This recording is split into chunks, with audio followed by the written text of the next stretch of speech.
Hey everybody, welcome back to another episode of the Dexbuild Podcast. Our first one was our Game of the Year episode. If you haven't seen that, make sure to go check it out. We spent like 3 hours, I would say debating. We didn't really debate. We just discussed games we played the previous year. I wish we fought. We should have fought. Next year we'll fight. Number one will be an arm wrestling match live. Winner takes the number one slot. For the channel, yeah. But mostly what we want to talk about in this one, we got to play in the Elden Ring network test that was open Valentine's Day weekend. What more romantic way to spend your weekend than with a server test of Nightreign, running around at full speed, sweating, making sure you're not pissing off two strangers. I think, honestly, sweating, trying not to piss off two strangers does sound like a great way to spend Valentine's Day while being sweaty. So, Andy, you played it for us on stream. Let's just start wide open. Initial impressions, the network test. So I think it's important to say before you go, they only gave you 4 classes. The map didn't change. No permanent currency. Mostly it was like kind of a set map with very limited bosses. So like I think when you reach the end of a night, it was like one of 2 options each of the nights. Like I think night 1 we saw either the demi-humans or whatever they're called, or Centipede Demon. I feel like night 2 is always Margot. Wish I could tell you I got the end of night 3, no idea. But anyway, with all that in mind, so it being more limited of its scope, how did you feel about it? I liked it, which, I mean, I don't love that kind of game. I love Elden Ring. I don't love the idea of starting over every time you end a run. Something about that one was a little bit different. I was kind of thinking about that more so the day after than the moment of, I was looking back thinking like, oh, I wish I could jump in there and play that a little bit more real quick. Like just a little bit more. I don't do especially well with picking up controls real quick, especially if they're not what I'm expecting, which this wasn't altogether different from Elden Ring, but it was different enough and new enough that it was not natural. Whether that was the controls themselves or even managing things. Yeah.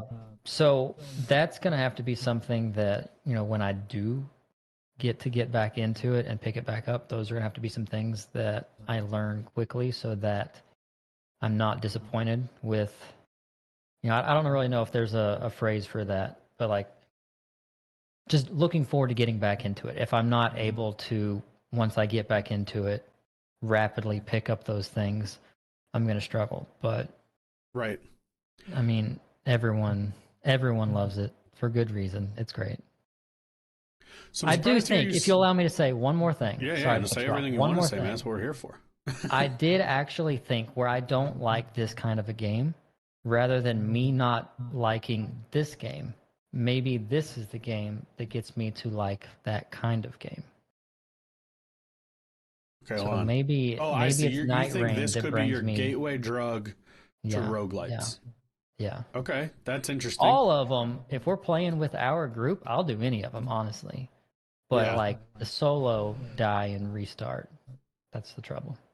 So, okay, I want to talk to you a little bit more about the controls. So you think it's one of those things where they're just different enough that it's going to cause confusion for people? Not necessarily people. Just you. Our video is tough. Yeah, it's choppy as hell. Yeah, for me, because I'm bad with that. Maybe if it were brand new, I would have still struggled, but it would have maybe picked up a little bit quicker. But the fact that it was not entirely new, it was just different with a tweak here or there.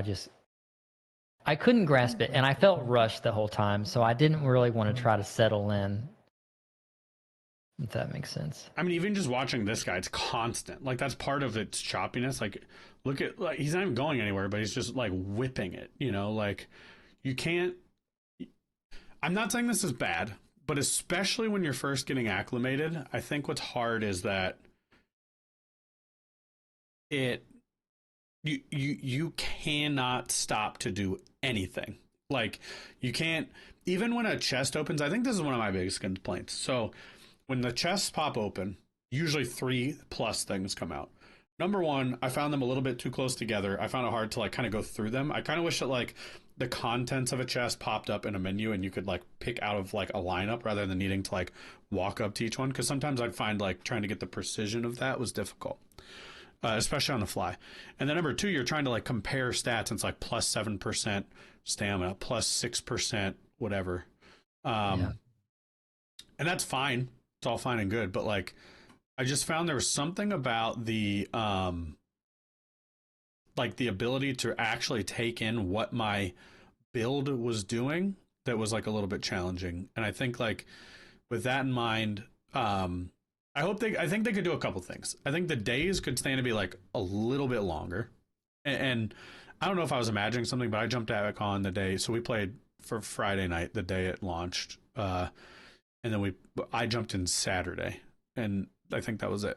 Saturday, it was in my mind or something, but it felt like the days were getting longer. And maybe that's because like once you grasp it, it's not as like chaotic at the start. You know what I mean? Yeah. But right here, like, so you're going through trying to compare what you're picking up versus what's in your inventory and things like that. I mean, that's about as much time that he just spent on that you could spend on it. Number two, I think you could also feel everyone learning it. So like by day 2 when I was playing, it seemed like everyone understood the meta a little bit better. Like you'd see everyone kind of land, run up to a camp, kill everyone there, and immediately go level up and get from like 1 to 2 or whatever it is. And then you'd see everybody kind of run off and you kill like a field boss, and you'd see everybody go from like 2 to 3 or 2 to 4.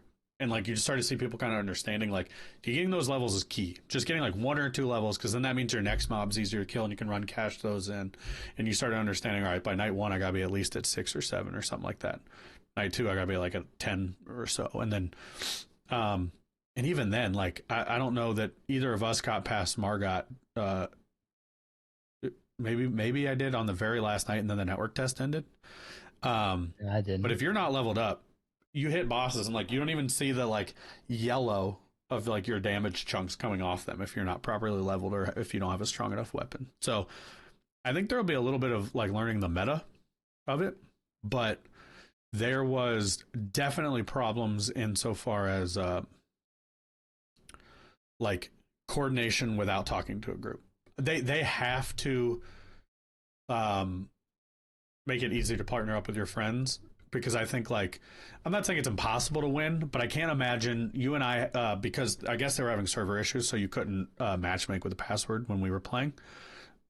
I can't imagine playing with randoms and winning, you know, because like by the time it gets hard, I feel like there's so much coordination necessary. Like, did you find like what did you feel like your relationship was like with the like randoms you were getting?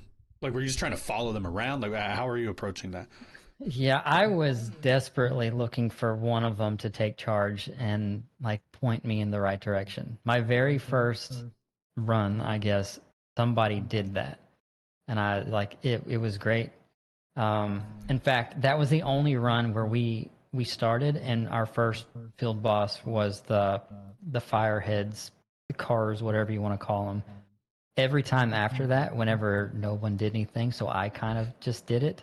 I had learned where that Carrion Knight was, like just the one who looked like the tree sentinel, just off to the side. It was actually a little bit closer. So I kept steering us there, and that is definitely a boss. Should not be your first one. So, Yep. And going from one to the next, like I don't even think I started talking about understanding the map until right before we finished. And I was still complaining a little bit about not being able to like orient like that, like it was a globe almost. You just have the flat map and you can move the one thing wherever. Yeah, so without understanding that was it. Like I didn't even feel bad about dying or anything like that. I think it was obvious none of us understood it, but yeah, I was hurt for someone to point me in the right direction. All right, so let's talk about well, first off of that, did you feel the learning curve? Like, how did your first like 2 runs compare to your last 2? Do you think?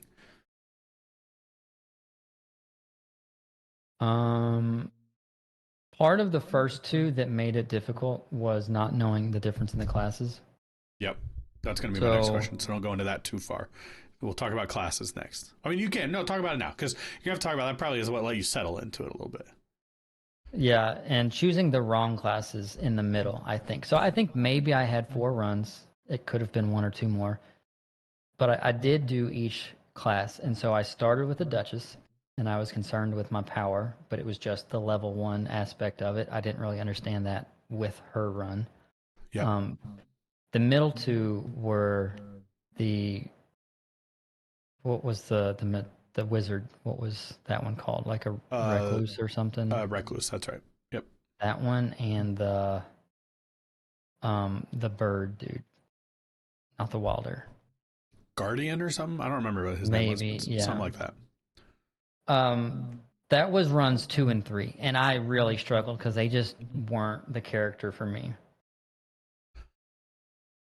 So I mean, I think that's where, like, it just felt bad. Like, the game just felt bad when the character wasn't the right fit for you. Like, I couldn't aim my attacks. I didn't even understand how to use the one guy's shield. It seemed like it wasn't working. It was slow. It was choppy.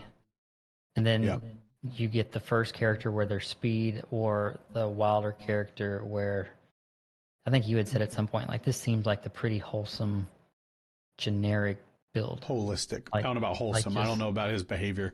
Well, whatever. Just like starting with the knight, basically, or the warrior. Like, this kind of feels like easy mode. That's should have classic been at least. So, yeah. So I think the differences in the first couple versus the last couple is just mainly character choice, because I messed that up in the middle. I was the same way. I think settling into the Wilder, I did start to appreciate the Duchess. She has some moves that when I started to grasp them, because you and I talked about at one point while we were playing, you hold triangle and then your shoulder buttons are your ultras or whatever, supers, whatever they want to call them in this game.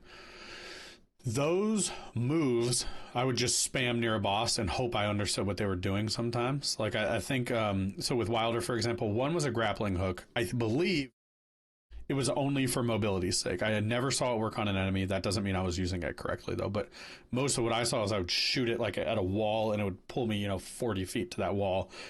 I could see it being like a get out of dodge kind of button, right? Like, you're too close to a boss, you could pull yourself out and get way away. The other was like a pretty clear, like, big kind of explosion he would send right in front of him. I would get up like under a boss's taint and let him have it. Those are kind of the two things. Duchess had one that was pretty cool, where she essentially goes invisible, and I could see that being really helpful, especially from a support perspective, because often what happens is, as you come down to one of those final night bosses where a revive at the expense of a level, which is a big cost in this game, right? Like, losing a level is like losing at some point like 5+ minutes of progress, right? But in the boss fights, that goes away, the ability to do that. So obviously, if I'm fighting a boss and I die, I'm probably right near the boss, right? He did that to me. So it's nice to be able to go invisible and let the boss maybe go after the third person, and to be able to be the Duchess and sneak up to somebody to heal them. I started doing that on day 2, messing with some of the Duchess stuff. Now, she had a second move where she kind of did a twirly, and I'm not sure exactly what she was doing. It looked like she was buffing or debuffing or something. But I think, like, when it's here, I'll just read about all the classes. It's like not that hard to go through and be like, all right, what are each of the moves of the 8 classes or whatever they launch with.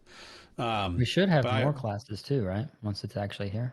That's my understanding, yeah. So it'll be 8 at launch, and maybe we get some down the line. I'm not sure where they go with that. That's a whole other conversation about this I want to end with, which is like the big picture, and we'll get to that. It's funny that you said that about the Duchess and the one ultimate, whatever, going invisible. I use that many times. The whole night, doesn't matter my class. I really didn't understand. I struggled to even hit the right buttons in order. I think I was hitting shoulder, then triangle, rather than triangle and shoulder. But the Duchess, hers, where she goes invisible, I'm pretty sure she just does like a thing, and it's within the area that's all invisible, because I believe I made the boss invisible several times over. At least on my screen it was. We'll have to check. What that could be, though, is one of the demi-humans, I think, has an ability to go invisible, the big one. And so I know they do it, but I could see where we should definitely figure out the details, right? What I'm interested in understanding is, like, part of the appeal to me of a rogue game is playing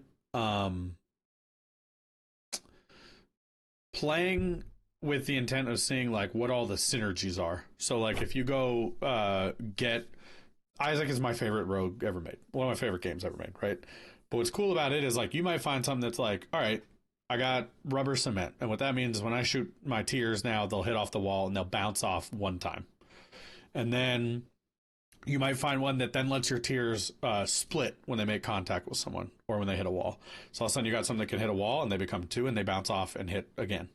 And all of a sudden you find one that turns your tears into lasers and all of a sudden it's like bling, and all of a sudden your whole screen, like the way stuff starts stacking and you actually build something that you haven't seen before is why I like that game so much, right? Like you can play it, 100 times and no two runs are the same, or oftentimes you can have runs that aren't similar at all.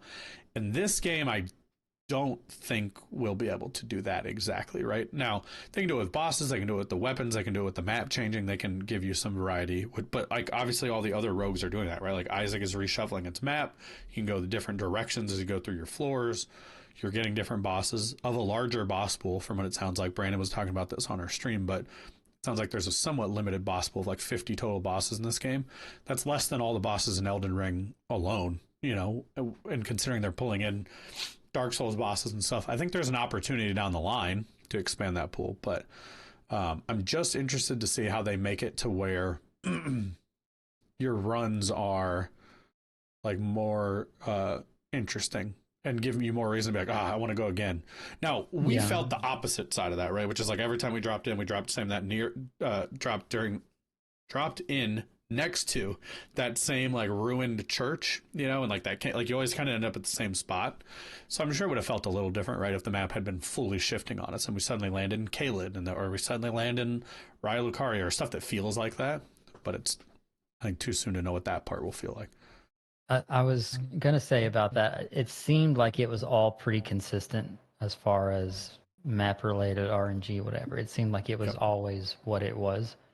So if that's the case, or even if it could drop you in random spots, but like item locations in given areas are always the same, like if there's that kind of consistency, I definitely think even though you're not picking up random things to synergize with other random things, you might know where like different caches are. For example, like there was one boss where it had the little scholars up there, and whenever you beat them and went through the tunnel or the hallway, there was where you could pick up some staffs. Somewhere else you could pick up the two fingers, whatever, the faith thing.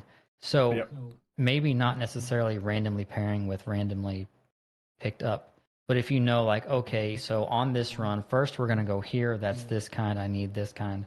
Then we're going to go swing by this guy, I'm going to go grab a staff, because I know where we're going next, there's a magic weakness. There's certainly an element of that where you could still kind of pick what route you take so that you're optimizing on the fly based on the route that you've chosen to go. I think that could still kind of work and somewhat scratch that itch. Like for me, I was going by what does the most damage. I didn't even know if I could hold it half the time. I think it actually stopped me the majority of the time. But there were plenty of times where I got to a point where it sure would have been nice to have some range. And I definitely ran by and did not grab the bow or the staff or the anything. But had I had that top of mind, then obviously that's finishing a run that didn't end in death. Yeah, I get that. I think probably what you're right about is the cache thing, right? So like finding that particular building or structure typically has 3 treasure chests in it. Let's go check it out, And what's interesting is like Fortnite's map doesn't change. The loot changes. Elden Ring's going to be both. The loot will never be the same in the same spot, and the map will never be the same. So it's got that going for it. What's different, though, in Fortnite, right, is they've got all these cosmetics changing all the time. There are big events. There's craters. The map changes, like, for a season over time, right? So, like, it's Season 2, a meteor's crashed. This is here. Jurassic Park's over here. The Marvel people are over here. Star Wars happened over here. Like, they can do all these kind of, crossover, almost ad campaigns is ultimately what they are, but it keeps it interesting. Now, how Elden Ring does that over time, that's what I'm really interested to see. So they are saying it is a full price game at $40 or whatever it is, and that's it. No microtransactions. Well, reading between the lines, like a battle pass is a microtransaction. You pay $9 every 3 months. you earn like 75 or 100 tiers, and every time you level up or whatever it is through some kind of currency of playing, you unlock these new cosmetics, emotes, outfits, whatever. I almost hope they go that direction. Let it sit for a year, give free updates for a year, but then at some point, to make us keep playing, would you not pay $9 or what would come out to be like $40 a year if we're still liking the game? But it means like, oh, we're adding the Bloodborne DLC. Like now, like Amelia's in here, or like Father Gascoigne's in. Like that'd be amazing. There's like a Yarnum section that will show up on your map. Like people would do that. Now that feels wildly un-FromSoft to do, right? Like it feels so exploitative or like mainstream, but also so does the way this game is versus what Elden Ring is, right? Like just a multiplayer game like this is so different for them. So you never know. They just beat the Night Lord, by the way. All that. Which I'm noting at level 14, which isn't really that high, but I'm curious what their gear specs looked like. And then these right here are your rewards that we don't know what they do yet, but you take them back with you to the hub. And we are to believe they could unlock things. I think I saw a table where you could pick talismans and stuff. That'd be a cool like permanent thing. So do you want to go in with like the turtle talisman that'll make your stamina go up, or the one like a talisman that makes your health bigger or lets you do whatever?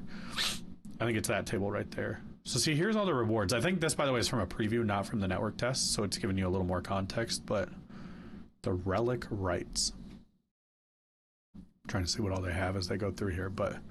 Anyway, I think the long term for the game, how they handle events, how they keep people coming back to it, that's what remains to be seen after the first 3 to 6 months, right? To see if, like, can Nightreign become a staple? Fortnite's almost 10 years old, and it's still one of the most played games, and that's because they're constantly putting new stuff in it. There are new guns, new characters, new skins, new maps, new cars, boat, it's just a part stuff. Of culture. Yeah. Yeah, exactly. Can you imagine watching a concert inside of Limgrave or whatever? Like Fortnite did. They were putting on concerts in there. Their whole little metaverse phase. Yeah.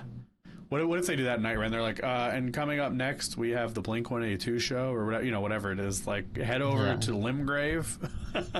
Yeah. Like, that's what it was. You'd go watch, like, Travis Scott, or they did a Metallica season, a Lady Gaga thing. Like, it's smart synergy, but it just works with the aesthetic of that game. I don't know how they'll do it with this, but anyway, that's 25 minutes of Nightreign, pretty much. I don't know if you got any final thoughts. Yeah. Just you had said like what it looks like 3-6 months from now, how you keep people coming back. I think right now that's a very short list, and I think the only thing that needs to be done is allowing 2-player, like not forcing it 1 or 3. I think is like this game is everything when you're playing with the people you know. I think so too. Fortnite, you can be solo because you're going in, you're doing your thing. It's fine. But even it's more fun with people for sure, And they have solos, duos, trios, squads, all 4, And I think you're exactly right. Elden Ring needs this, and we saw the article that seems to be the biggest piece of feedback they're looking at. And I don't see any reason you can scale from 3, because it's not about the number of enemies. They've already said that. So I see no reason you can scale from 3 to 1, or if they ignore scaling altogether and it's just difficult, but you can't go from 3 to 2. There's just no reason. There's, no reason. So, I don't know. We'll see. Maybe the only thing I can think of is with solos, which of course we couldn't play. It was a network test. I'm curious how they handle death to the night boss. Like, do you still only get to die once? Like, if you die, no one's there to revive you. Or are they going to give you like 3 times to stand back up or something? Because that's pretty punishing, a singular death when you're alone in that kind of game. Well, maybe you get more vials or something like that. I could see that. That'd be fair too. Yeah, more vials. Because definitely nothing's one-shotting you. Now, there are a lot of ads, and you can get ganked pretty easily, which is effectively like a one-shot. But we'll see. All right. That's our big topic for the show. Now, I want to hear a little bit about... We're going to talk about what we've been playing for the second half of the show. Andy's going to kick us off. He's been doing our Let's Play of Ender Magnolia, the sequel to Ender Lilies. So, talk us through it, man. What do you... like 4 hours or so, maybe a little more into the game? Yeah, that math probably works out. I mean, as I've played each hour 1, hour 2, hour 3, the ascending star of the game is the map. And it's not unique to this game, but I could play, I think, any game that looks like this, that plays like this. I think I could play any of them. That's a given. None of it matters. But if it's got a map like this where it tracks where you've been and it colors a region when you've completed it, it's really hard to describe like the quality of life kind of whatever you would call that. It's so good. Like so wait, where you've been, but also if you've cleared it, right? Like yeah. It paints the room blue. Which like Resident Evil did that. It was great. I think I was trying to think through. I know Ender Lilies did it.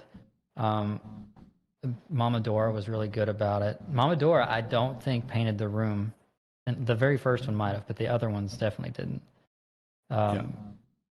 It's great. So like the most recent episode where I kind of felt like, well, this was a waste. I've just been running around to run into dead ends basically, and at the end of the hour it was like a realization that I didn't get a boss fight, I didn't discover something crazy new, but I did complete 2 or 3 regions of the map, and it's like that's right. Maybe not sexy, but that's a successful sitting. Right. Yeah, so I mean that's not really what you asked. The game itself, you're looking at some footage here. I think it plays like you would want it to. It looks like you'd want it to.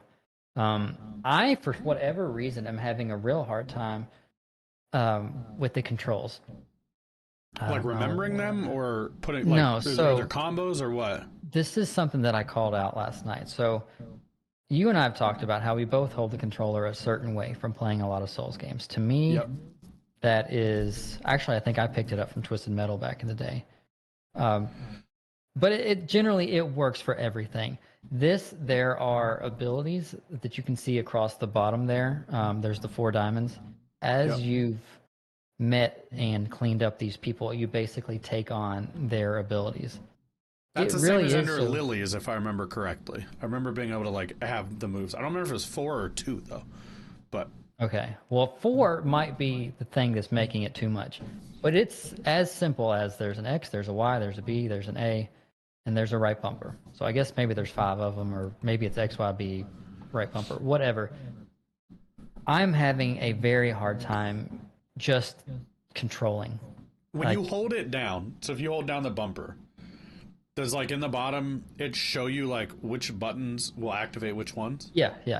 So it's not a matter of forgetting what does what, but like for me, there's one, it's essentially a gun that you can fire it nonstop and then you can attack. Right. So I made the conscious decision to move that to the right bumper because that's the only one that I can hold down easily and continue to press X to swing my sword. Now, I think I've realized that as soon as you start swinging the sword, the gun stops, so that's kind of irrelevant. But also, the dash or the dodge is your right trigger. So, in order to, avoid damage, to try to dash out of the way, you've got to use that quite a bit because there is no guard button, or at least if there is, I haven't discovered it. But my timing is such that I've been holding the controller like this for the gun, for the bumper, but then I'm missing that switch to the dash all the time. So I'm starting to hold the controller like this, which is not for me. And so I am taking all kinds of damage, and I'm not even really, it doesn't look like I'm even trying to dodge it. See, I talked about that a little bit in the last episode. I don't like dash being on a trigger in general, but obviously you can't remap because those buttons, I assume, need to be free for what you're talking about. Because to me, I always need circle to be dash at this point. Like it's just ingrained in my brain. Yeah, that makes sense. I could probably look into that, honestly. And like I think I said it at one point after I died. I was dying to rats that take 2 swings to kill. I was dying to them left and right because I could not get that mechanic. Like I couldn't do the 2 trigger thing. I kind of said like, all right, we're going to bail on this gun and I'm going to treat this as 1 attack at a time and my other finger is on the dash. And I think maybe it got the slightest bit better, but I mean, if you watch episode 4, which I know you watch everything I do start to finish, I complain probably more than I should, but I look like an absolute noob. Like you wouldn't believe that I've played as many video games as I have. Um, I mean the game's awesome though. I very excited to keep playing it, to finish it, to immediately find something like it to start up after that. Probably it's the kind of game that I could kind of have a constant. Yeah, I mean, you're probably too early to say where it falls in the pantheon of like Metroidvanias, but generally speaking, I assume it belongs kind of still near the like Minoria, Mamadora, like family of games, like most akin to those, would you say, or does it remind you of other Metroidvanias a little bit more? So my Metroidvanias, I could probably run through the list pretty quickly, and I think naturally, yes, the answer is it's like those, because if it's not the Mamadoras or the Enders, then what I have is Ori and Celeste and Hollow Knight. It's not Hollow Knight, it's not Celeste, and it's obviously not Ori. So yeah, I think that's yeah. Would you call what's the one that you and I both played? I went straight to Remnant. I know that's not what it's called. But it's kind of a game like this that's set in more of a Castlevania look, maybe. Does that blood in the title? Bloodstained? Yes. Is that it? That is a Metroidvania for sure. It's definitely more Castlevania. It's from one of the original makers of those games. But yeah, that definitely falls in there. I mean, I think what's unique is the homunculi or whatever they are. Like, they like. I've settled on homunculi. Well, I know it's like I'm trying to pluralize it at least. Homunculus. Okay, they are the ones that define those moves for you, correct? Yes. Okay, and then but there's also a main one that just hitting X does it, right? You don't need to hold a bumper. It's main in that it's the first one you get. From what I can tell, there's going to be many more. Like after you beat a boss, you clean them up, forgive them, all that good stuff like you did in Ender Lilies, and then you take on their abilities. So I've got 4 right now. I'm expecting that there's going to be more. Maybe there won't, but you could easily move them around or switch. It's like each of them has 3, if not 2, I think 3 move set types. So like right there, you see what I've got for Nola is just a traditional swipe. I've since unlocked one that's more of a scythe that's kind of goes in a vertical circle. So it's kind of just determining like what is your main, and you that's whatever you choose put what in that you slot. want. Yeah, which I think Ender Lily did the same thing. Like you didn't have to go in just swinging your normal. Like it could be instead your main is like some kind of a range or something. Right. And I think that was Ender Lily. Like somebody could have a big old axe, and you want to like putting that in your first slot is the equivalent of saying like I want to be like a heavy player. Right. Yeah. Your main is just your preference. Okay. Now, does it throw you off at all ever visually that like another being is doing the attacks and extends like a little in front of you, or like like another entity is on screen? Does it ever mess you up in like understanding where your hitboxes are and stuff like that? Yeah, definitely in the first couple of episodes I talked about it, and it's still I'm taking shots for no reason. But both on offense and defense. On offense, you don't realize you don't have to get so close to make contact because you have like another person of reach. Right, that main attack is starting like another character away from you before they start swinging out. So you don't have to get as close to hit them, and so also you don't have to be so close that you automatically take damage getting away. So you have to adjust to that. But it's so far, honestly, getting the controls with the dash and all that has been significantly more difficult for me than killing bosses. Yeah, I get it. I think you've said the main things for me, which are the map is clear and good, which to me, that's the only thing that makes me really dislike a game quickly that's a Metroidvania. It's like getting lost, not being sure where to go, not being sure if I found what I need, and just know whether I care or not. Like either I'm going to 100% this and I want to find everything, or at least understanding, okay, well, that room I can't get to because there's a ledge up high. Clarity around that. And then I think fast travel is pretty important to me, right? Like a game like this, you got to be able to get around. So, like, have they given that to you yet? Do you know if it comes, if not at some point? Like, how's that working? So all of those quality of life things you get pretty quick. You get the double jump very early. Yes. You add the dash to the double jump very early. Best combo. That's kind of why I stopped 9 Souls. I still don't have a double jump. Yeah, yeah. I wish I could say that was just a long con and I lied to you, but I actually did Google and it say yes, they exist. But the fast travel, you get that very early, and it's a dog, which is awesome. But also, you don't even have to be at a bonfire to do it. You could just hit pause wherever you're at, and it'll take you to whatever bonfire you want to go to. That's a good question, because that made me say, like, oh, what about your experience? How does that work? How do you get stronger? I don't know. I have no idea.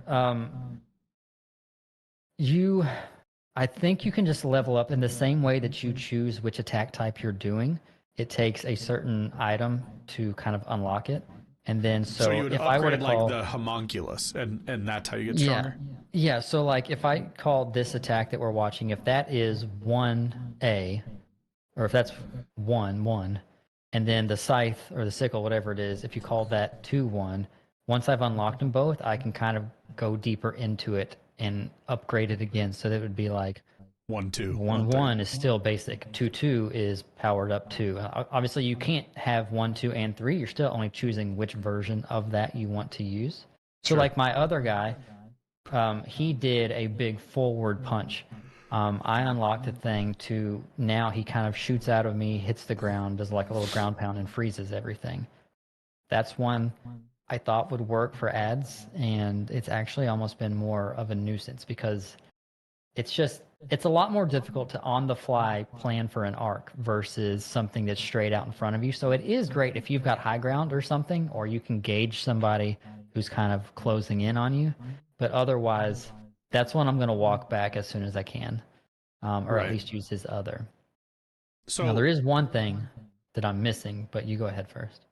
Well, no, I was just going to ask, like, so along those lines, so is anything upgrading, like, your abilities or stats in, like, a passive way? So not like I'm going to level up vitality, but, like, are there charms or anything, like how there was in Hollow Knight? Like, oh, if I hold this thing, I get, like, plus 10 movement speed or something like that, like to have a build, so to speak. Yeah, so multi-pronged answer here. I think I'm at level like 14 or 16 or something right now, and I have no idea what that does. I've said it every episode. Generally makes you stronger, or you don't know how to level up. I could put my money on either. I wouldn't be surprised if you've just not leveled up yet. It could be. I might jump in and look at that before the next. I won't do anything, but just to make sure. But every time it levels up, it's like, great, there's a level. I don't like. It's not prompted me to go do something. Right. But yes, there are bangles. So bracelets for my kind of people. You can put those on. Obviously you can wear 2, and that will kind of affect different stats differently. So like right now, a lot of them are, you might have less health in general, but your flask will heal more, kind of a thing. Or okay, hold on. Google says you get experience. It levels you up. The more enemies you kill, higher your level will be. That automatically increases attack power and defense, while your health is increased by collecting charmed fragments. Okay, yep. And then the health. So your attack and defense is just getting better. That's good. Okay. The health it's all just a number system. So you picked up each of those charms, and it's a +5. So your health goes up 110, 115, 120, whatever. And I assume you can find something to add the number of ticks to how many times you can heal. Eventually, if you haven't already. I haven't got to that point yet, I don't think. I don't know, because I've got 3 flasks in this clip right here. 3's all I have right now still, so I don't know. That'd be crazy if that's all they give you. Maybe it will be, but I don't know. You go through them quick when the rats are eating you up, that's for sure. There are little like flower types out there on the map, and you just kind of run into it and it'll refill one of them, but that's very few and far between. And one of the buffs I have on right now is that you kill an enemy, you get like 3% health back, which that bit me in the butt yesterday, because I was I was ready to leave the room and look for a bonfire. I was desperately needing one. I had no health. I had no heals. But there was this real slow moving guy in front of me. I'm like, if I can just kill him, maybe that'll give me a little bit more health to keep going. And of course, I played with fire. He killed me, and I had to restart anyways. Yeah, that's how it goes. Risk reward always. Well, Yeah. that one's fun. That's definitely one I'll be playing off stream, like alongside you at some point. Probably. I've just got a bunch of games juggling right now, which is a good segue. I'll start telling you about some of those, but I think this will become my new kind of like on the side game once I wrap some of the stuff I've got going. But I got two. Sorry, yeah. Take your time out. Yeah. What? The one thing that the game's missing. Oh yeah. Is a parry. I got no parries. Come off Stellar Blade and stuff too. You're gonna feel it. Yeah. Yeah, and that's all Nine Souls was really. Too much parry. Yeah. There was like kinds of parries, and you had to do the right ones and whatnot. But okay, so I've got two very similar games I want to talk about. I think I want to ramp up. I'm going to start with the one I like a little less, and I'll talk a little bit about them side by side. I want to start with the caveat, though, that I like them both, and I'll be clear about how much and why as we get going. But the first of the games that I've been playing was Avowed. So this is from Obsidian Games. They made Fallout New Vegas. They made Outer Worlds. Those are two first-person action RPGs. Think Skyrim, think Fallout, obviously, because it's Fallout. They also, I believe, made Knights of the Old Republic, and then a lot of other stuff. They made, like, Pillars of Eternity, which is the important one here, because Avowed is set in the Pillars of Eternity universe, which is a kind of like a real-time with pause CRPG, but in the vein of like a Baldur's Gate or Divinity, but just like a different action, like combat style. So Avowed is it comes out on the 18th, so by the time this podcast is out, people will be able to watch it. I think what's important to flag about this is that it's like honestly an open world RPG for you, like for people like you, people who don't want it to be wide open, people who don't want to get distracted by millions of things, people who don't want to go craft everything, people who don't want to be like, dude, there are too many systems. Like, I've got 50 flowers, I don't know what they do. I got 50 pieces of wood and iron, I don't know what they do. I got like 70 weapons, 5 guns. I've got forks I picked up off the table. Like, that's what my Skyrim experience felt like. Like, you could pick up everything in the room. And I'd be like, what am I supposed to... Even Baldur's Gate. Like, why do I have a plate? You know? Like, don't let me pick up the plate. Unless there's a reason. Maybe you could sell it. I don't remember. But for like 2 gold.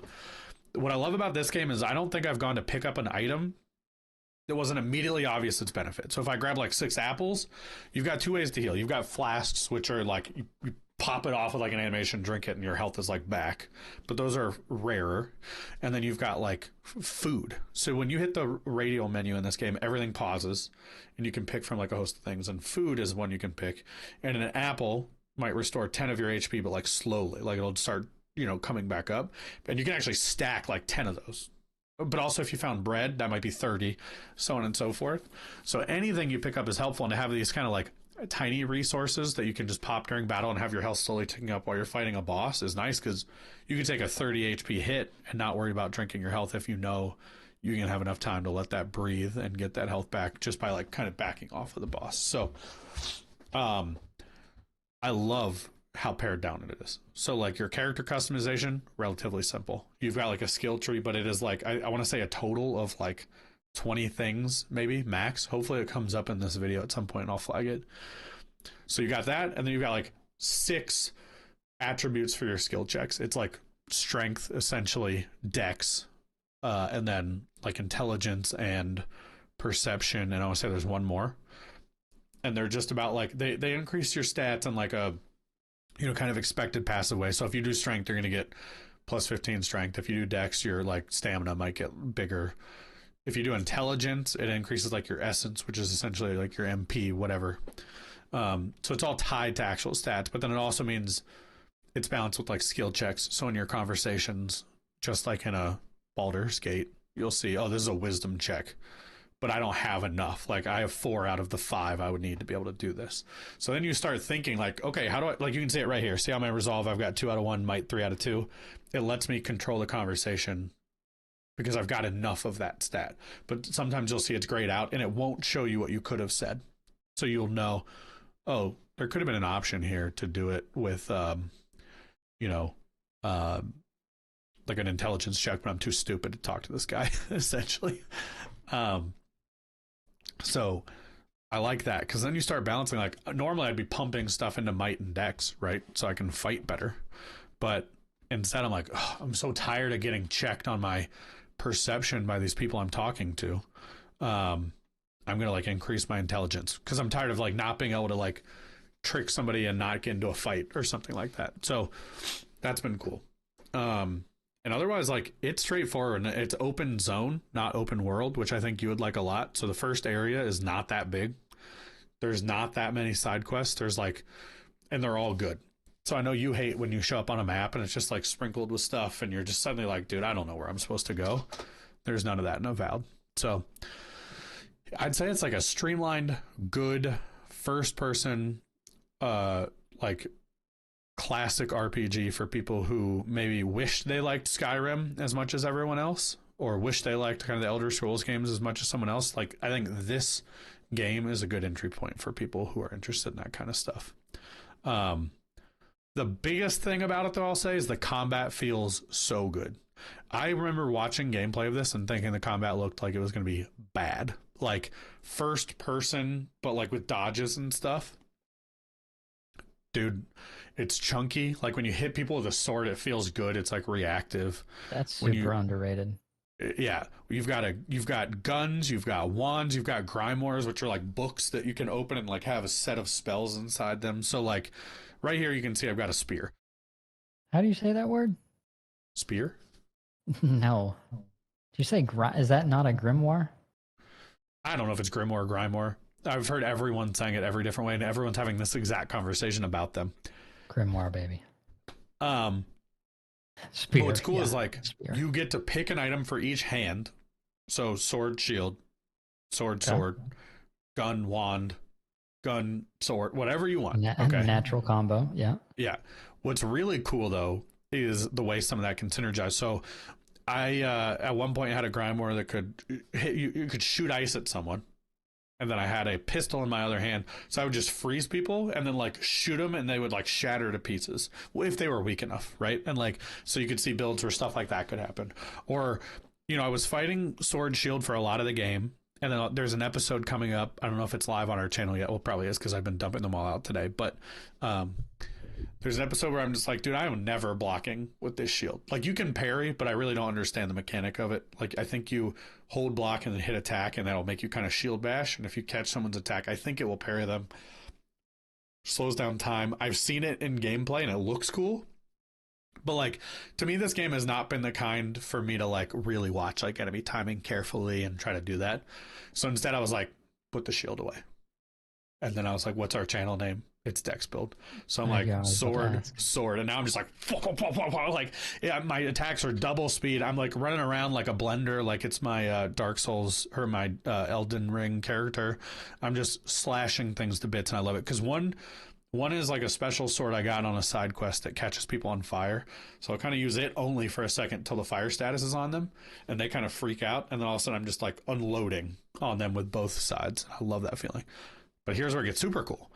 They let you have 2 right and left hand loadouts, and you can switch between them just by hitting Y, and it's like instant. So I'll light someone on fire, back up, pull out like a gun and a wand, so I'll shoot my gun on a charge, and then it takes like a minute to reload. And while I'm doing that, I'm just blasting them with like wand shots. And then as soon as my gun's back, I shoot them again.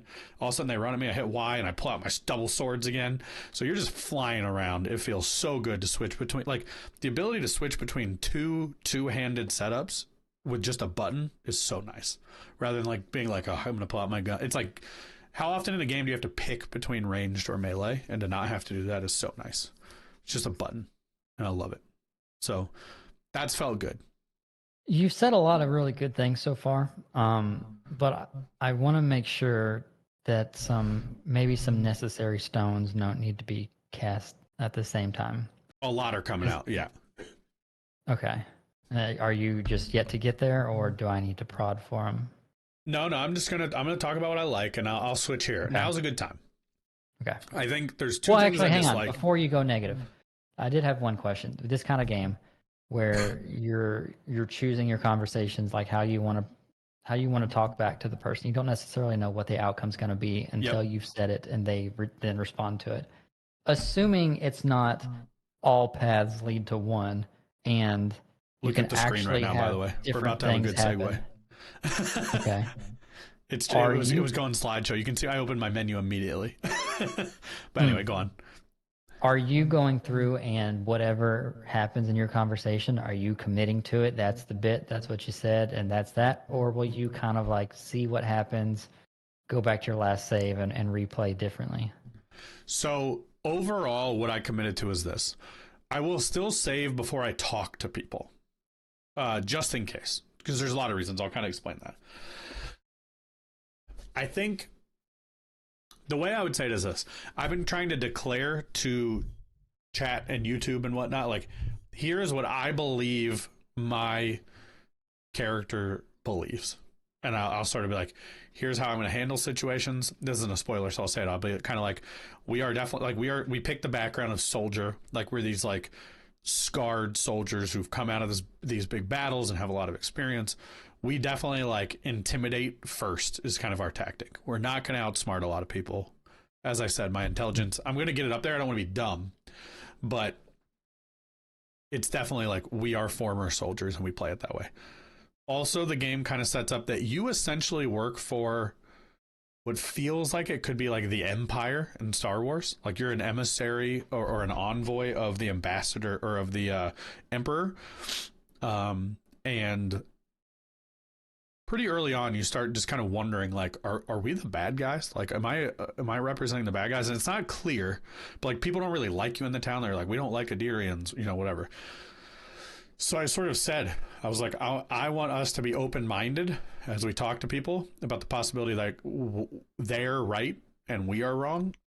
But I'm also not committing to that. Like, I just think we'll be inquisitive and open-minded about that and hear people out. So we have conversations about that. And there's a larger thing happening where somebody's like in your head and talking to you, kind of similar to that side character in Baldur's Gate, who'd like talk to you when you dream at camp or whatever. And, we had like, Brandon had his little like pink bearded, person who talked to him in his dreams.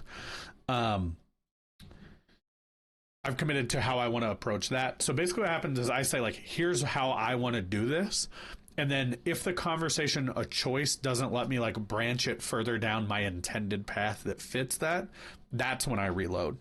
But if I'm saying like, I believe this and we do it and then something bad happens as a result, I don't reload. Like I commit to the outcome of that. But the only time I've reloaded is like, I've like asked a question to get more information and thought it would take me back to the original choices between kind of the two things I cared about, and it didn't. It took me down like a whole new branch, and the option I actually wanted went away, whereas I thought it was a clarifying question. I'll reload to actually get the outcome I meant to get out of that. So that's how I'd say that.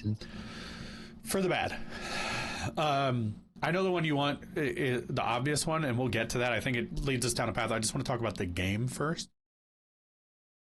I think like it's not negative, but the neutral more so is that it's just okay in terms of writing. And the next game we talk about, I think, is highlighting some of the problems with this game, and I'll talk about that all in the next portion. But essentially, having been playing Kingdom Come, and I'll talk a lot about that, like, that's a great, like, the writing's incredible in that, and we'll talk about that later. But in here, the story is just like, almost like if you asked AI to create a fantasy, plot. Oh, there's a scourge, everybody's turning into mushrooms. Go solve that problem and figure out, like, who's good and who's bad between these warring nations. Like, fine. Your companions are just okay. That's kind of been spoiled by Baldur's Gate, right? Like, all the characters that got out of your party were so cool in Baldur's Gate. And, we, for example, in our playthrough, were so committed to, hey, what's going on with Karlach? What's going on with this guy's heart? Is it going to explode? What's going on over here with the vampire guy? Like, we got to make sure Andy gets bitten. Like, oh, he's so funny and interesting. And, like, there's not a lot of that here. Like, they're there. They say stuff. Their voices even kind of... I only have 2 so far, but I'm 10 hours in. What they say is fine. There's a camp, just like Baldur's Gate, where you can kind of, like, go talk to them and learn a little more. It's fine. But... Can you romance your partners? I think you can romance people, but I don't know if you can romance your companions. Okay. At least you can kind of flirt. I've like flirted with NPCs a little, and they kind of like shutter it off. So I don't know if anything will actually happen, but you can definitely go down the path a little bit. Now, I met, I think, a potential future companion who essentially was like, I think all three of you guys in the camp should bang each other. She said that to us, and I was like, whoa. She's quite a horny side character. So who knows? I'll keep you updated. That could be a whole new podcast, romancing your companions on Avowed. Yep. Now, the big giant asterisk on this game is that a lot of people are struggling with what I would say is unexpected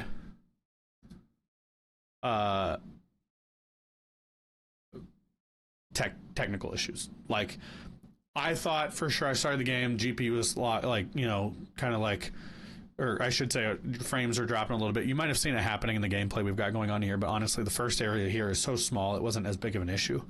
But it would stutter. And, you know, I was like, I've got ray tracing on, I'm running at 1440, like I could see it. I only have a 4070 card, but that should be good enough for a game that looks like this. Like, this game does not look great. You know, I was playing Indiana Jones all on Ultra in like 120 FPS. This game absolutely has no reason to even be running the way it looks on the screen right now.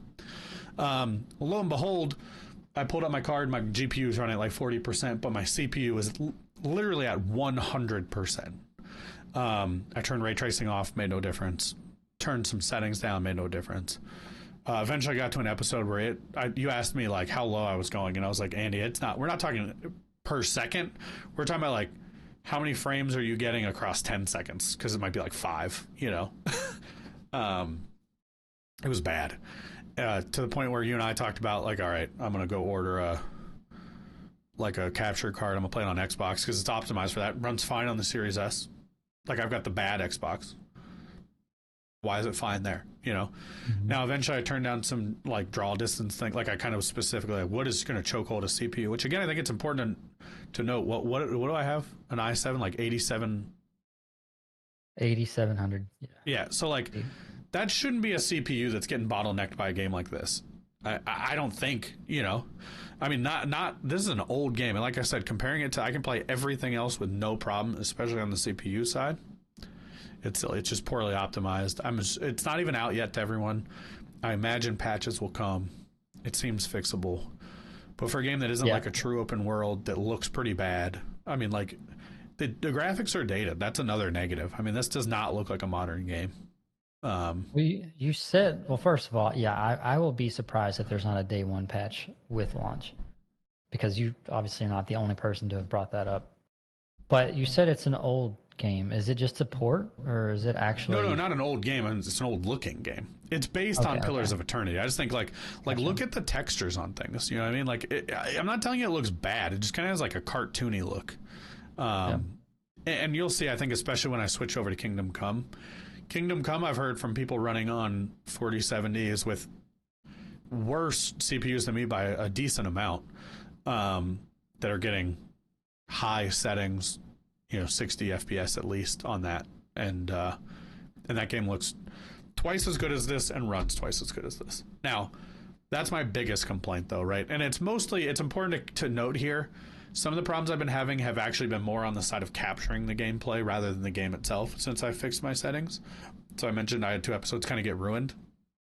I obviously didn't know they were ruined because I was not having those performance issues in game, but because it was throttling my CPU, or at least taking it up so high, my belief is, you know, it's using some CPU power to capture it. I didn't notice that I was losing frames in the actual recording, but that's because the game was taking up so much CPU power. So right now, for example, capturing this YouTube video, my CPU is running at 30% right now. You know, it's 100% when the game's running. Now, of course, you'd expect much more taxing during a game. I'm just kind of using that as a frame of reference. So, that's like a technical streamer recording, you know, kind of in the weeds problem, but it is ultimately still, I would love to be playing this in 1440 with ray tracing on, things like that the 4070 is capable of in other games. It's just, this game isn't optimized enough for it. So we'll get there. Do for our viewers? I fixed the settings, it's not ruining the experience. I think that's the one benefit of the game kind of looking cartoony, is I don't feel bad about turning shadow quality down, because like ultimately it still looks so cartoony in the first place, right? Like this area is ray tracing on, like all the stuff's on right here. Yeah, I can see the details of those palm leaves on the ground. That doesn't change my gameplay experience, Yeah, looking at what's on the screen, there's no reason for ray tracing. Yeah. But so I don't want to spend all that time on this because honestly, like the game doesn't deserve for that to be the case. And it's important to note anyone playing on console, you'll be totally fine, right? Like this is a PC issue. Like I mentioned, it runs great on my Series S. I'm sure it's because it's capped at like 30 FPS, but you don't feel the chugging. It's fine, whereas I'm playing 60 on PC. So I can feel that. But because it's so smooth and they've dropped the textures and whatever, I don't care. It was still fine when I was trying it out on there. So, important just to note that for people when you consider your PC specs, especially from the CPU side. I've heard people running it on 4060s as far as GPUs with no problems, but what are you gonna do? And you've got by the time this game launches, it won't be a guide necessarily, but you'll have a good leg up on getting some people going if they want like a companion piece almost. Like I like to play a lot of games alongside of a Let's Play. Somebody could definitely come to you and just kind of keep an eye on what you're getting into and play it as if they want, right? Like how many hours deep are you at this point? How many episodes will you have ready to go on launch day? So when the game launches on the 18th, and that's the same day this podcast will be out, I should have 12 out, which is 10 hours into the game. And I think the game, if you were to mainline the story, is like 20. Otherwise, I've heard most people kind of between 30 and 40 hours to play the whole thing. So I would say we're easily a quarter of the way through, if not more, like a third. I'm doing most side content. So one thing to flag that's interesting about that is like when you open up your quest log, something they do that I like is there have been games like The Witcher that will just straight up tell you, hey, this is a level 8 quest. And I take that very literally, and I'm like, I got to be at least level 8, maybe 10, so it's easy, or easier to do. And you do some side quests until you're ready. This game just has like a sword with skulls on it. And if it's one skull, it's like your level or less. 2 skulls is like a little harder than you. 3 is, it's going to be really hard. And that's all based on your level, armor, like quality and upgrades on the armor. And I like that a lot because there's a lot of side quests, and sometimes you might be like, all right, I'm ready to go on the main mission, and you're like, oh, it's 3 skulls, I should probably go do a couple things or upgrade my stuff first. But I like that it's not so literal because once you get down to 2, you can do it. It'll be a little challenging. There'll be a couple enemies that take like a good amount of hits, but between you and your companions, you can survive a 2 skull quest pretty easily. I've never really tried a 3 skull because I'm kind of going and finding side quests to just make sure I'm ready, and I enjoy them. They've done a pretty good job with writing on side quests. I mentioned the world's not super open. It's more like open zones. So actually, once you start doing side quests, none of them are like, go find 5 daisies for my soup tonight, like some games will do. Oh, yeah. Somebody I hate some that. leaves. Yeah. No, this is cool. This is like, hey, I'm the leader of the military, and 2 people in my like group actually started dating, and they keep running off, and I cannot find them. Can you go find them right now? And when you go find them, you find out like, all right, something's happened to one of them that actually is tied to like your bigger plot, and you have choices to make in that. And that affects what happens back in town, and that's cool. And then they don't just load 15 side quests on you. I want to say like in the first area I saw 5 or 6, and it just kind of fleshes out story, so it feels meaningful. So I've liked that. No problem with doing the side quests in this game. The ones that feel like add-ons that you can decide are bounties, but those are fun, right? It's boss fights or whatever. So bounties are a good way to get gear too, and you can kind of look like who's hard. And on your way to a mission, stop by and kill like a hard enemy. You don't have to go back immediately and keep the bounty in your pocket and go fight, and you just turn them all in when you get back. That's how I've treated those. So it's all had really good quality of life, really good streamline kind of stuff as far as kind of like an RPG for people who aren't sure if they like these kind of RPGs. That's kind of how I would define Avowed. So an RPG for people who know they like RPGs and want to get real deep in them. That's where we're going next. This is Kingdom Come Deliverance. I'm going to fast forward a little bit because there's a whole opening quest kind of deal going on. I'm actually going to skip here. You kind of have like a little opening where you siege a castle, which is kind of fun, right? Like you're doing all this stuff and kind of helping just like hold down a castle, and then they're kind of like 1 month earlier, and they kind of go back in time and you learn how you got here. So the game kind of opens. You're best friends with this guy next to you. His name is Hans. He's a lord. This is a continuation of a story from Kingdom Come Deliverance 1, which I did not play for almost all the same reasons of the mechanics in this game. It scared me away. So why did I play this one? Well, the reviews are really good. That's mainly it. And I wanted to know, okay, everything I think I hate about RPGs, this game does. Like, it is super simulated. So like it's a sim game. Like, you have to eat, you have to worry about your sleep. It's not a survival game, but you just have like a lot of systems to worry about. But then I saw this cut like right here. So these two guys talking, Hans and then yourself, you're Henry. It's these like two bros on like essentially a medieval road trip, and just the dialogue. I saw enough of that where I was like, these guys are just like shitting on each other. They're being super funny. Their group's cool. And I was interested in all of that. I will say, slight spoilers for people who might not want to know about this game. We're going to leave this up, but this is in sequence. The first hour of the game is going to happen on screen. So it's only a spoiler for the first hour of the game. But I wanted to challenge myself to say, like, could I go into a game that takes the tedium seriously and like kind of makes you do it? So to make healing potions, first you got to find a recipe book, and when you make recipes, you have to like set your book down and turn to the page with that recipe and be like, all right, it takes 2 sage, 1 chamomile, and then you got to boil it for 1 turn. So then you like pull the pot down and put your marigold in, and it starts boiling, and you got to flip like a hourglass and watch it go through once, and then pull it back off, and you got to like grab your sage and like crush it and then pour it in the pot, and then get a vial and put it in, and then you have 1 healing potion. You know what I mean? And like, that's what we're talking about. And I see your face. I know how you think, like how you feel about it. I'm just thinking, how long must this game take to complete? If this is just, I think, if you play it the way I have been playing it so far, I want to say I'm in for like 200 hours. Oh my God. Will you finish it? Like, are you planning, or are you just really just trying to get I'm going to get there, man. I really want to not hyperbolize this, but I'm going to try to talk about this in a way just to tell you like the experience for me. So what you're seeing right now has been mostly cutscenes, right? And I'm just like, the writing is fun, but like, what's the gameplay going to be like? So you kind of go through this whole sequence where what's going to happen here is we're on our way to deliver a message to like the king of an area to try to essentially get up a truce between our town and the town that we're in. We are already having to do some like conversational checks with this guy who's out looking for bandits to be like, no, we're for real. You convince him to, you go set up camp, you learn about your compatriots, you kind of learn how to fight at the camp. Your dog's hanging out with you, which that's a whole other bonus we'll get into. Dog is awesome. Mutt is his name. And then you and your boy Hans go swimming. You hear some girls yelling, so then you learn how to sneak because you got to go look at the girls. And then while you're looking at the girls, you hear like screaming. And you find out, again, I've already said spoilers for the first hour of the game. I won't spoil anything beyond that. But all your people, like the other 4 people that were with you back at camp, get murdered by bandits. They come after you. You have no clothes. You go running off in the woods.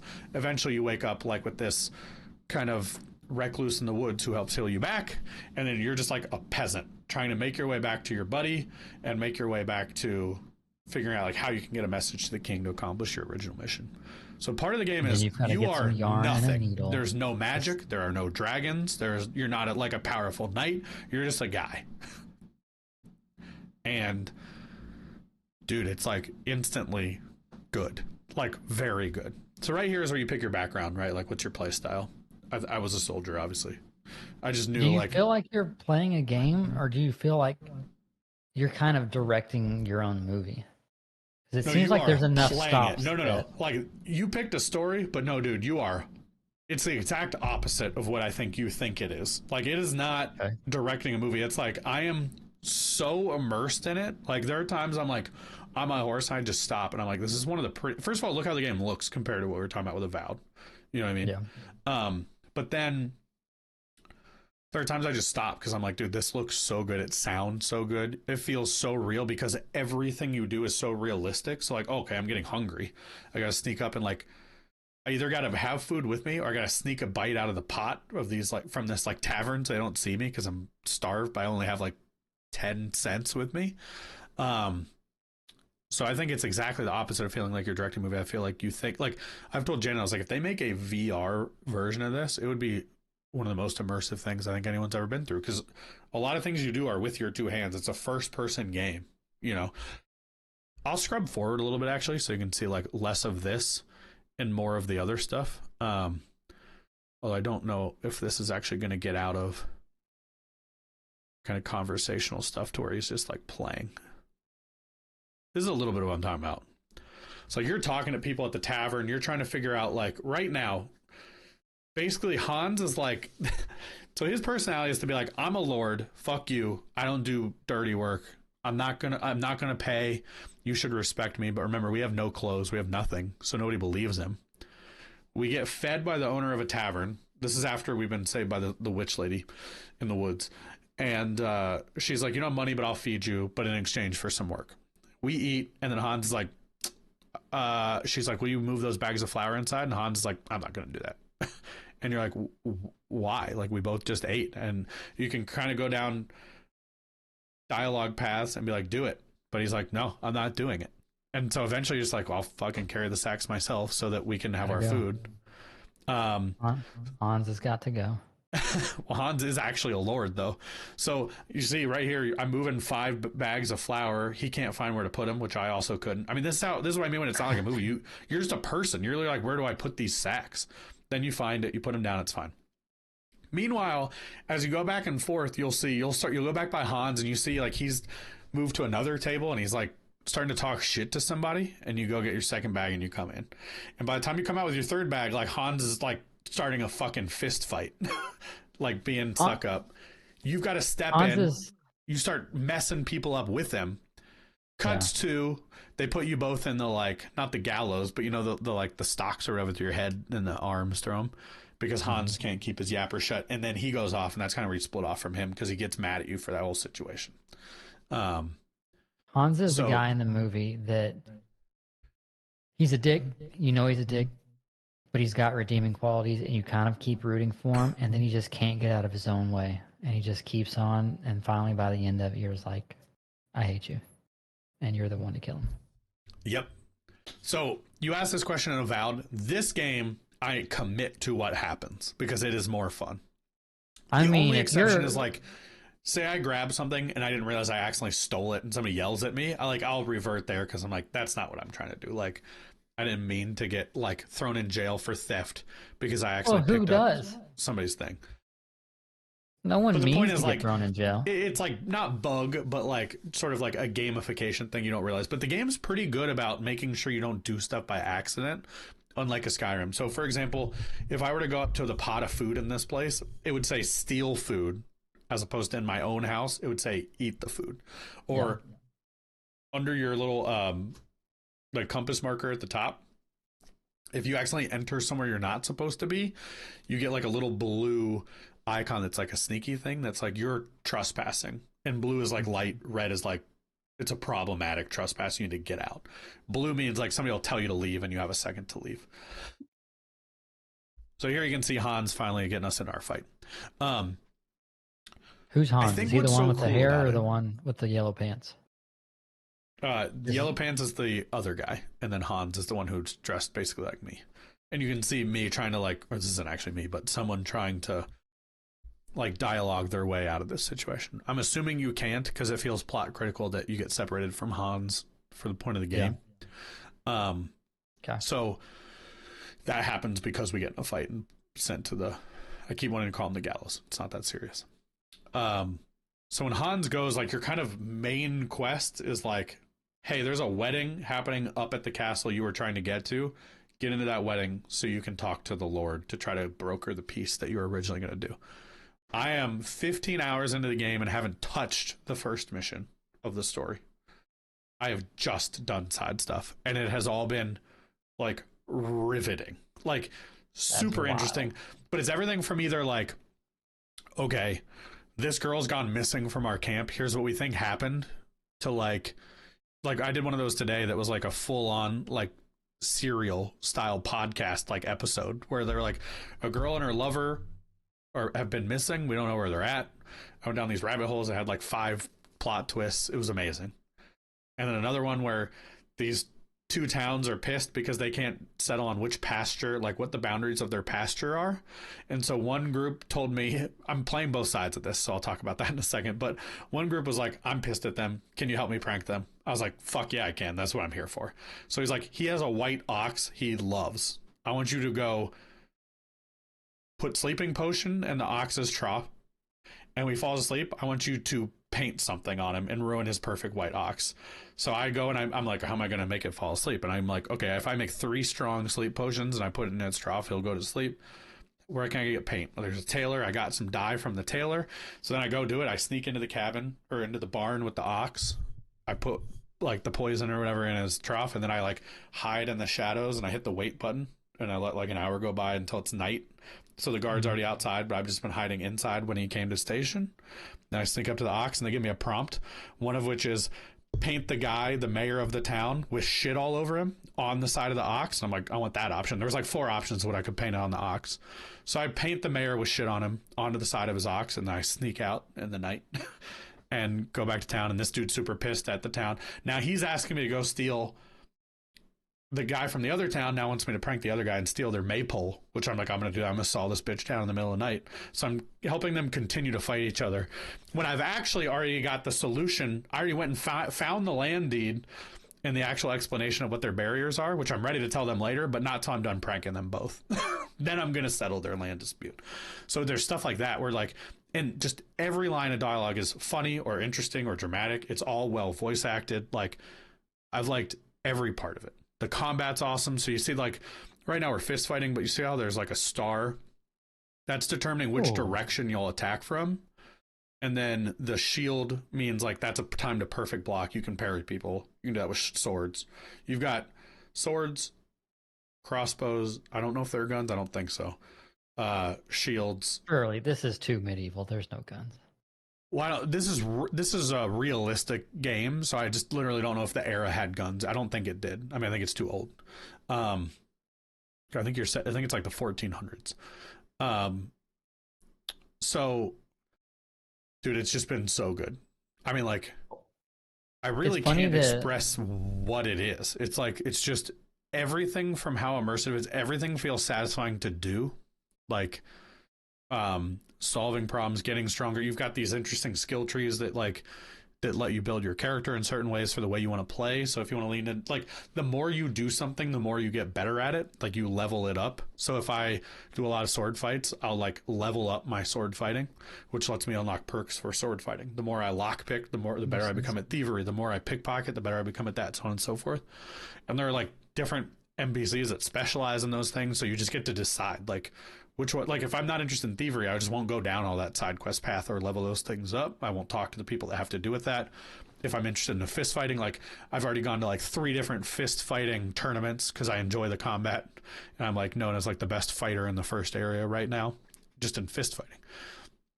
And so my strength is going up, which means I'm better in regular combat, and so on and so forth. But then there is the part that made you ask, like, is it like directing? There's a ton of the dialogue choices, but again, it always feels fair, and like I'm really trying to solve a problem with people who have tensions, and sometimes it works and sometimes it doesn't, which feels better, right, when it works. If you could always do it perfectly or is really forgiving, it wouldn't be as fun.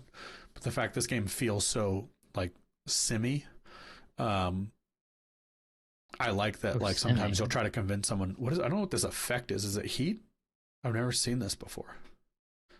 There was like some kind of weird thing on the characters when it cut out. I don't know what that was. But anyway, when you know, so this is another example. I had a mission earlier where some people, like a foreign army came in and bothered people in the town that we're in right here. A member of the town was like, hey, if you can help me out, tell them not to come back. And by tell them, I mean go kill them all. I find their camp, and the dude's like, listen, dude, you can't go back to Troskowitz. And he's like, is that a threat? And then the timer starts going, like it is right here. And I'm like, not a threat. It's like a friendly warning. I'm like here to like help you out. And it's one of those things where you're kind of like, if I could tell you what I was actually sent here for, you'd be thankful. And all of a sudden the guy's like, I get it. I appreciate it. Like you see like fail or success. He's like, I get it. And he's like, sit down and have a drink with me. The whole quest ends up, me and this guy just get fucking hammered. Then we go steal like the weird moonshine from the loggers, like in the woods that we're in. And while we're drinking it, all of a sudden, like I hallucinate and see a dog that starts talking to me, and I tell this guy. So essentially you bro out with, like some Hungarians or something and start hallucinating about dogs, and you wake up like hungover the next day and ultimately like remind him, hey dude, we're good, don't go to town. And he's like, no, we had a great night, I trust you now. And I'll go back and I just lie to the guy who asked me to do the mission. I'm like, I killed him, you're good, they're not going to come back. Maybe I get screwed by that, right? Like maybe the guy I talked to will come back and screw me over, or maybe he won't. But like I like that, like I settled it. I went and drank with a dude and got hammered with him all night and think I convinced him not to come back. Maybe he's so blacked out he'll forget. Who knows where that'll go, but it's going to be fun to find out. Just like embracing that has been super fun. So I know I've talked like nonstop for 20 minutes about this game, but well, I just wish it was so interwoven that like you all got drunk and then is that you went and grabbed some paint and threw it all over someone's white oxen. Like if you could intermingle quests by bringing people with you, I don't think you can, but I wouldn't even be that surprised. That's too free. Everything in this game, though, more than any other game I've played before, actually matters. Like if I do XYZ, I'm just going back a little bit because we're about to reach the end. But if I were to, make a choice or something, somebody might comment on it. Or if like I haven't cleaned blood off my shirt after a fight, you show up in town, people are like, whoa, like what is going on? Like you have to remember everything about it. And I think that's what I find so satisfying. If you actually draw your weapon in town, people are going to shit their pants. You know what I mean?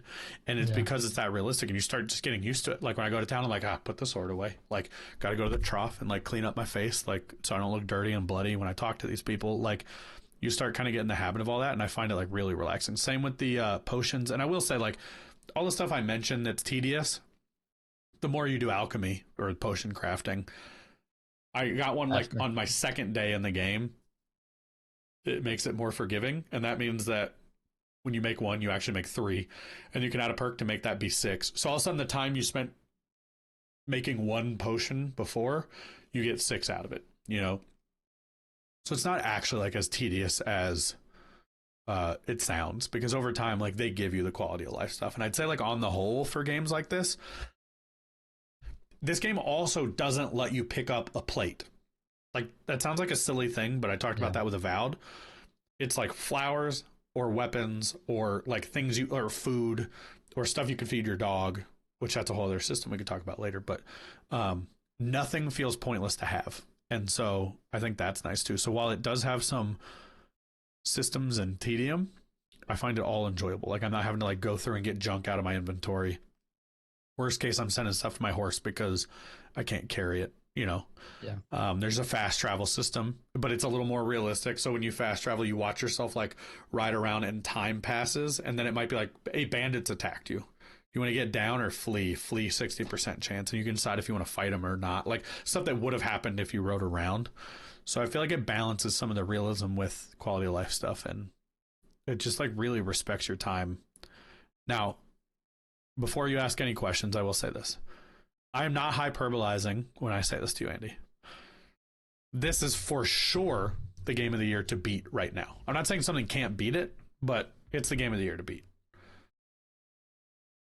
But I'm also in my mind, like, if I like the game the way I feel right now... Which, to be clear, though, that's the second game of the year, right? Second or third. Well, past Keep Driving... I mean, something's got to be game of the year first, but it's past Game of Driving by 100x. Follow me where I'm going.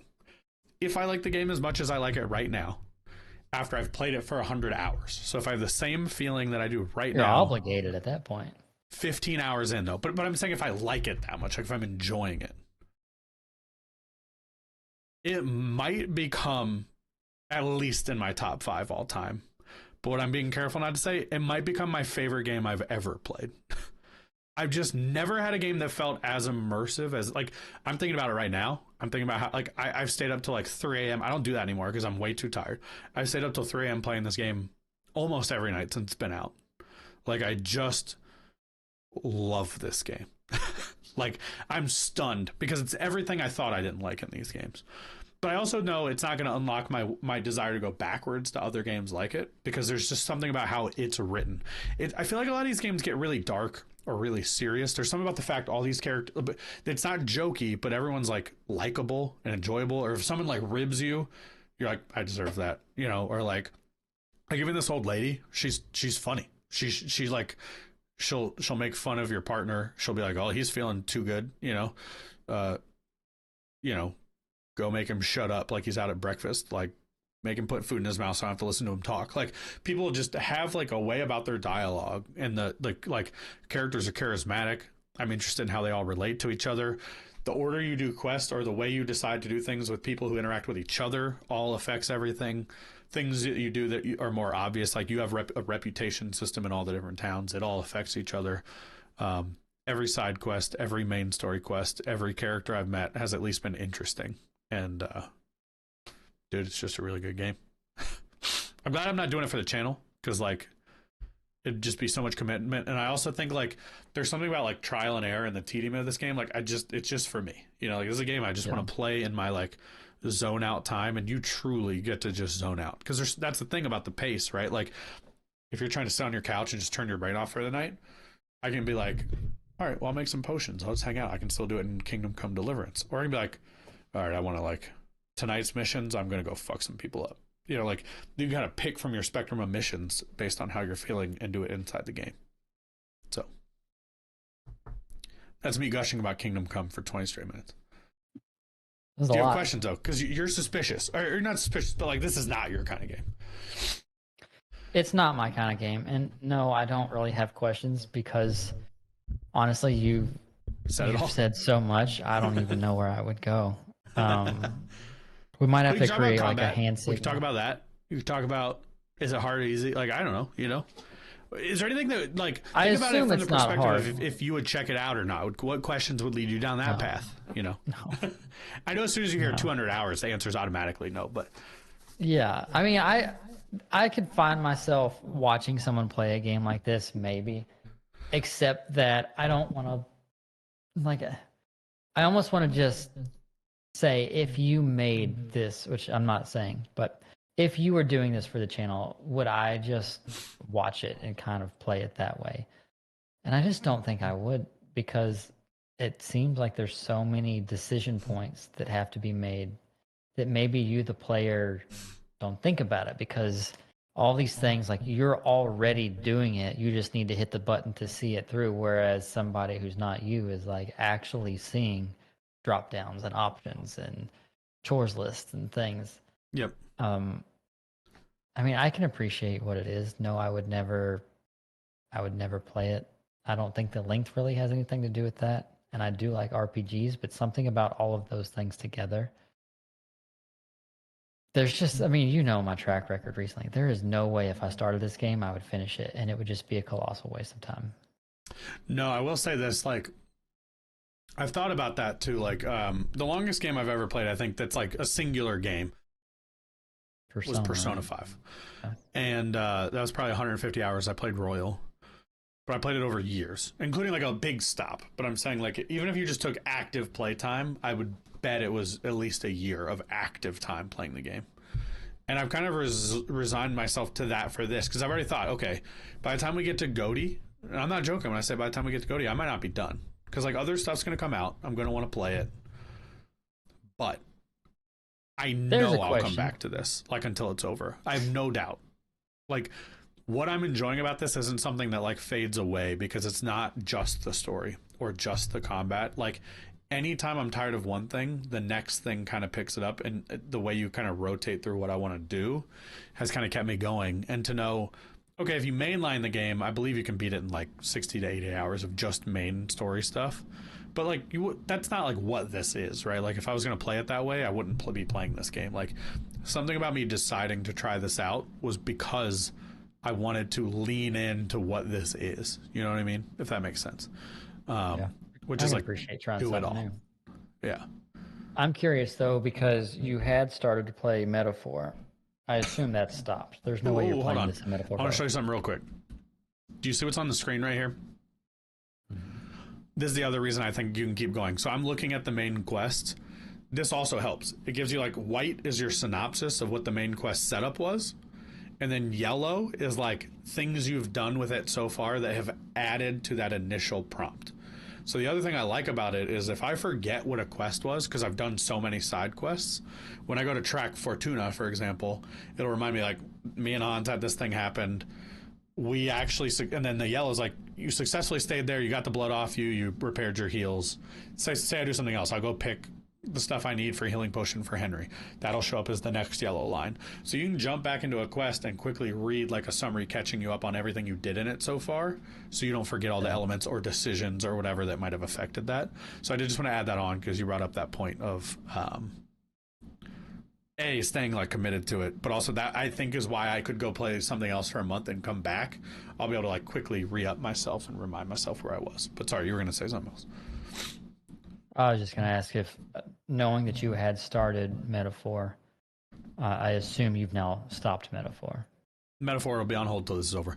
Only because that's like very easy to pick up. That has a literal button to like summarize where you are. It's the same mechanics as Persona. So I took 6-month breaks with Persona, and I plan to do the same with Metaphor. I know I'll finish it. I liked it. But the bottom line is I like this more than Metaphor for sure. And so... like this is a number one by a mile right now. Again, it's also doing Avowed a little bit of a disservice because these two games are so similar but so different in so many ways. Yeah. Like one is streamlined, like a very streamlined version. This is, like I said, very detailed. One looks cartoony, one looks very serious. One has magic and bright colors. One is really grounded in history and is very realistic looking. So, but I think on the whole, it's a negative for Avowed because this is just like the peak of what this kind of game should be. For me to see that in parallel with one that's like pretty good is not doing it a ton of favors. But I will say the combat and almost more like magic-y side of Avowed does keep drawing me back to it, where I'll be like, I'm interested to see where that quest goes. I know if I go do a main quest tonight, like there's something about that satisfaction about of knowing if I play it for an hour, like I'll get through like a huge chunk of story and have that reward. So are you fine playing them at the same time? But that's not. Yeah, I'm playing them side by side. I actually do talk about this a little bit in my Avowed playthrough, but I purposefully switched to mouse and keyboard so that I wouldn't get buttons confused. Oh, that's smart. Yeah, which has been helpful. So I did that midway through the Avowed playthrough. What are you playing this on? Is this PC? No, it's on PS5. But I do know everyone has actually compared directly this to Avowed. People are saying they're playing this on like 3070s at like near 100 FPS with high settings. Like this game is really well optimized, which is interesting because the first one was notoriously a very buggy mess. So this is a continuation of the first one's story, which I just watched like a 10-minute recap. But then also my understanding is they didn't revolutionize a ton of stuff. Instead, they just said like, what do we want to keep? What do we want to get rid of? Like trim the fat and make everything better and like really good. And that's what I've read from most reviews. I'm not sure what this is on Metacritic. I'll pull away my little chat. You're gonna have to start your own rating system and call it Metacritic. Metacritic. No, so the reason that I asked what you're playing it on, because if you're able to pull this onto your Steam Deck and kind of keep going, that's what I do at night. Then yeah. But you've got a Portal, right? Yeah, I don't have a Portal. No, I just do I stream it to the Steam Deck. So I mean, this is a 90 or close to a 90 on Metacritic, which is really good, obviously. But I mean, many 100s and 10s. I think IGN gave it a 9. I mean, it's a really good game, man. Did you? I see. There, I'm back. Okay, I was about to say I'm no longer above you, but I'm back. I don't know what happened. Oh, I covered you up with it, didn't I? Bye. Yeah, man. Not for you, I understand that, but for anyone who's even remotely interested in these games, or is like, hey, like I said, if you're in the right headspace, like I was, just right place, right time, I guess, where I was just like, let me see if I can get into a game this different from what I normally like. I can't recommend it enough. It's a good entry point because the quality is so good at every turn that if you're going to like it, this is going to be the time you like it. Like if you thought you'd like Skyrim, but it's too buggy or too old looking, or, and you're not married to the magical side of things, but you want to try a game like that maybe you could like now and feels more modern, this is it. You say this is your game of the year, all that good stuff. As of is now, this the kind of game January, that's February, but that's fine. Is this the kind of game that's so good everyone is going to agree it's so good, or is this the kind of game that this is for the people who like this and they're going to love it, but the masses are never going to pick it up to begin with? That's tough, right? Because I would have thought that would be the same for Elden Ring, but for some reason it broke through.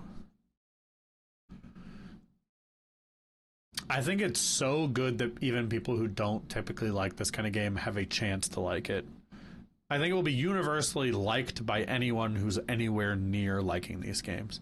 Now, my understanding, I don't want to go down this path, but the game's director has like some problematic stuff in his past. Nothing crazy, but I'm sure that'll turn off some people who like kind of look at the social side of it, like the social issue side of it, which is fair. I purposely haven't really looked into it that much. There's a lot of other people employed by that company who put hard work into this, and the product's good. I don't feel bad about supporting them. I don't feel like necessarily going, I mean, like, I obviously made sure it wasn't like a sex trafficker or something. It's nothing like that. But that's the only thing I think could be like a hitch in it, like from a very public perspective. But anyone who's anywhere near liking this kind of stuff, I've only seen glowing reviews, and that's why I went to check it out. So I'm just thinking like Skyrim is a game that long as I've been playing games, I've heard of Skyrim, but I can promise you I've never played a single second of Skyrim. So is it that kind of a thing where like the Skyrimers out there, this is the greatest thing ever, but the majority of the people, it's like, I know what the thing is, but no. Dude, let's embrace it. I'm going to put a chapter on this moment, 13608 on our recording. And I'm going to say, this game's better than Skyrim. And I'm going to make that be the thumbnail and our headline. And then we can get everybody come yell at us in the comments. But I mean, that's I've only played maybe 15 hours of Skyrim and fell off it for a whole host of reasons. So I'm not afraid to say right now myself, this game is better than Skyrim for me without blinking, you know. Now, time and place, you could say Skyrim has like a Beatles effect, right? Like it sort of revolutionized open world first person RPGs and did a lot of stuff, and there's no doubt. But even by the time I got to it, it was a little dated, and it's been over 10 years since that game came out now. So I think it's been like almost 15 years, which is wild to think about. But I would say like, no, like if you just like look at the shorts on this guy, he didn't get any pants from those guys. You got to steal the pants off the bodies. That's what I did. You can't be digging holes with pants on. You pass out. Which, by the way, you're saying this kind of stuff you do. Like if you kill someone, you got to do something with the bodies, right? Like otherwise, you're gonna go to jail. So, but that makes you think about your actions, right? Like who's gonna catch me? Am I gonna get in trouble for this? Did I do good enough stuff with the body? Like, am I carrying this guy's ring? Because if I get searched in town, I'm going to jail, you know? Stuff like that. Someone's going to be missing. There's the grave. Are they going to start looking for someone with a shovel? Connecting potentially. Dots? I mean, they say, like, the AI is good enough, so, like, you might not get in trouble if you don't get caught doing something, but enough people might start connecting, well, I saw only Henry come out of this place. And it was at about the time this thing happened, right? Like, so I've stolen food regularly. There's a pot, like in all your kind of main towns, and you have the problem to steal food, and you have like your own ladle that you take in it and you take a sip. So I'll often kind of give it one of these, and I eat out of that. Like, nobody's catching you for stealing that. But if I go like steal someone's sword out of their bedroom, you could get in trouble for sure. Like next time you come to town. So one time I stole something, I don't remember what, and I showed up back in that town by fast traveling. And literally the moment I showed up, they're like, there he is. Like, do you like oppose, or are you going to like submit to us or whatever? And you just had the option. And so obviously the first time, I know this is going to happen. I'm just like, fight. And I just started like fist fighting everyone in the town. That was not the way to go. You end up in the jail. Numbers game. Yeah, sure. Yeah. But most of the time, it's actually not bad. Like, somebody will be like, hey, you stole that bread because you do it by accident. And it's like, pay me the $10 or whatever, and fine. And then you get to go away. So it's not super punishing as long as you don't murder someone. Now, once I was curious, I got in one of my fist fights in town, and when you're done, the guy kind of like lays there for a little while, and he looks dead. One time I picked up his body, and everybody watching was like, what are you doing with the body, you psychopath? Like, put it back. So I just like dropped him, and everything was fine. But I was just curious, because I actually kill him, but they kind of like get up after a minute. Another time, though, I killed a guy, and I had saved right before the fight, and I was just curious. I was like, it had a prompt that said slaughter over him after I fought him. So I was like, what happens if I hit that button? And you just like snap his neck in front of the whole crowd. They're like, you killed him, you psycho. The women like scream and run away. The men jump in with swords and immediately try to murder you. And I was like, okay, I'm not going to do that either. But that was one where I had saved. But I was like, I'm curious. I'm like, what even happens? Because that's not the kind of playthrough I'm doing. Like, I'm doing a little bit of chaos, but I'm definitely not just like murdering innocents. But you could. I mean, there are people I think are just murdering everything they can in this game. Yeah. Just like full outlaw. But it makes it like harder and less fun to play. Like I don't want every town I go to I'm wanted or whatever. You know, it's stressful. Mm-hmm. Oh, look, he's got to find the chamomile, which means you got to find the right one, dude. You got to be able to identify it. Not for me. So this is a fun thing. The more you do this, you get survival skill, which like will make, say you pick one, it'll double how much of it you get. But one of the prompts you get in survival tree is called leg day. And your strength goes up from picking the flowers, which I've added that perk because that fits my build, which is nice. So now when I pick flowers, my strength stat is going up also. Right, you're a strength gardener build. Yeah. Anyway, I've gushed for long enough. Anyone who's interested in this one, check it out. So we've covered Nightreign Network Test, Ender Magnolia, Avowed, and then Kingdom Come. And that is our second ever Dexbuild Podcast. So we hope you guys enjoyed this one. If you did, please hit the like button. Helps us out a ton. If you want to see more from us, hit subscribe. We got new episodes of something coming out essentially every day of the week. So I'm playing, as we mentioned, Avowed. Andy's playing Ender Magnolia, as we mentioned. And then together we have our Demon Souls Platinum Run, which Andy is blind playing Demon Souls while we're also trying to follow just the platinum guideline. So essentially, he'll play blind, but I'll just be like, hey, don't do that to that guy because we won't be able to go platinum. And then we've got our podcast, first impressions, things like that. So hit that subscribe button if you want to see those, and the notification bell if you want to be notified whenever those come out. And lastly, and most importantly, make sure to leave a comment. Let us know what you think below about us thinking this game is better than Skyrim. You can direct those toward me. What else can I do to prompt angry responses? Elden Ring is overrated. I don't know. What else would make people mad? I obviously don't believe that, but anyway, comment below. We like interacting with you all just as much as we like playing the game, so make sure you do that. And thank you guys for watching, and we'll see you again next time.